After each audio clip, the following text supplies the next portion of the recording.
Most of us see success as a result of education and intelligence. But in the book The Psychology of Money, author Morgan Housel argues that the key to financial success lies in understanding human behavior. In this video, we will learn why people fail to achieve financial success, the natural human behaviors that can help us achieve our financial goals, and how to create a financial plan that is unique to you. Lesson number 1. Do not ignore chance. If we take a look at highly successful people like Bill Gates, we can say that the reason for his massive success in Microsoft was his business savvy and his disciplined work ethic. And while those might be major factors for his success, we cannot ignore the fact that Bill Gates was quite literally one in a million teenagers who had access to a school computer back in 1968. Without this opportunity, Bill might not have gathered the computer skills early on to have the massive competitive advantage that he did.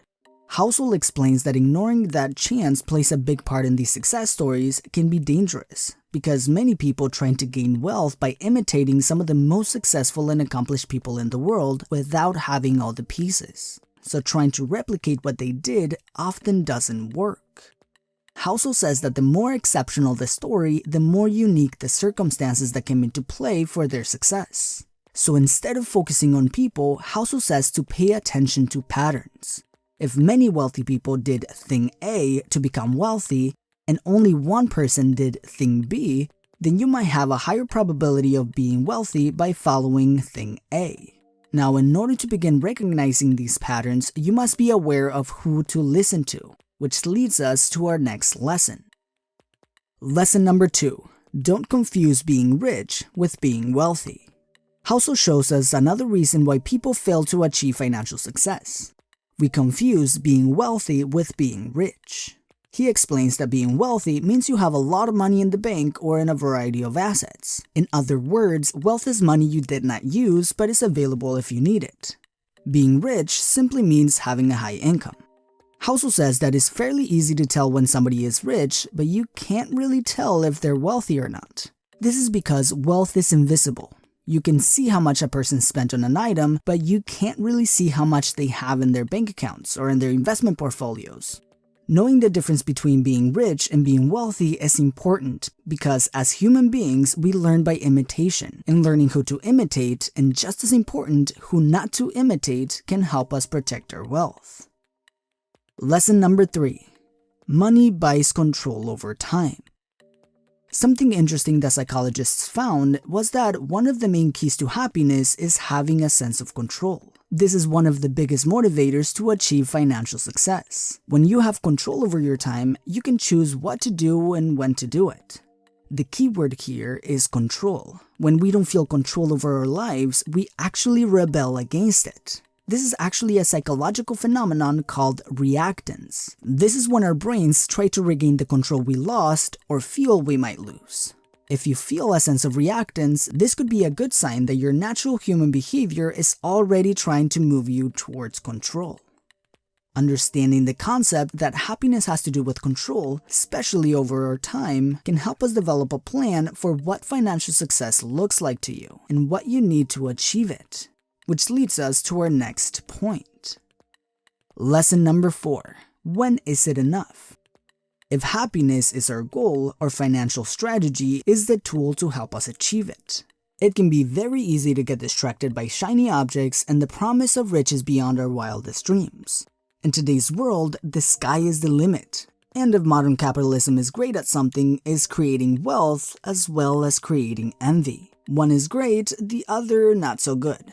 Housel says that when people get carried away by the promise of tremendous wealth without actually having a plan of what they want, people begin taking on risky behaviors and in many cases, borderline illegal.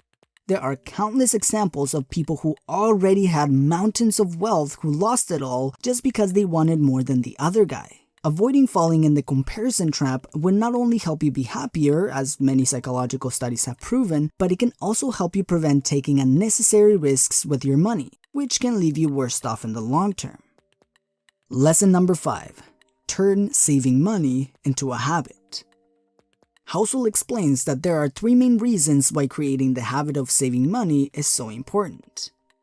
The first one is due to the nature of wealth. Since wealth is money you don't use, saving money is in itself creating wealth. 2. Is all under your control. There are many uncertainties in the financial world. Keeping a portion of the money you earn is one that is completely under your control.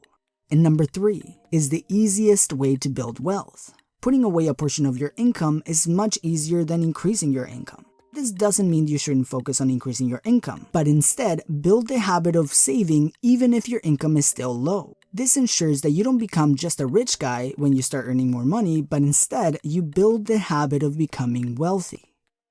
An important behavior the household recommends is to give more importance to yourself than outside expectations. In other words, stop caring about other people's opinions. Housel argues that we overspend because we care too much about what other people think of us. Housel says that the expenses after our basic needs and a few comforts are no longer spending for yourself. You are spending for others, either for their wants or just to prove how much money you have. Lesson number 6. The psychology of compounded interest. Compounded interest is a tool that is talked about a lot in the topic of investing and building wealth. Just as a quick refresher, compounded interest is when you earn interest on both your principal, which is the original money you invested, and the interest that you previously earned. For example, if you have $1,000 invested at a 10% yearly return, you will make $100 in interest earned in the first year. This is added to your principal, and now you have $1,100. In year 2, your 10% will earn you $110. In year 3, you will earn $121. In year 4, you will earn $133, and so on. Understanding the math of compounding is fairly easy, but managing our behavior in the investment world can fully help us take advantage of compounded interest to help us maximize our money's earning potential, while keeping it relatively safe at the same time. Housel explains that the most important factor when it comes to compounded interest is time, even more than yearly return percentages. At the beginning, our $1,000 investment doesn't feel very exciting at all. And that is the point. Even if we know how compounded interest works, it is hard to believe that just waiting can create impressive numbers. So instead, we try to create impressive numbers by creating and using other methods. But as history shows, this often leads to disappointing results. This is because in the world of investing, everything comes at a cost. The average return of the overall US stock market ranges from around 7 to 10% yearly. This can be considered to be a safe and expected return. This means that those who try to beat the market might have the possibility to earn a higher return, but with a much higher risk of loss. A 2020 report used by Business Insider showed that nearly 80% of actively managed mutual funds failed to keep up with the market. And these are professional investors. Meaning, you would have been better off putting your money in an S&P 500 index fund than having professional investors try to beat the market for you. This is why Housel recommends finding a solid, yet consistent return on your money over time, and just waiting is more important than trying to find the highest return investment, because in the long term, it ends up providing with the most money. And by the way, those $1,000 we invested earlier at a 10% yearly return become over $45,000 in 40 years, without you even doing anything. Lesson number 7. Plan for things to go wrong. The final essential element for any good financial strategy is to plan for things to go wrong.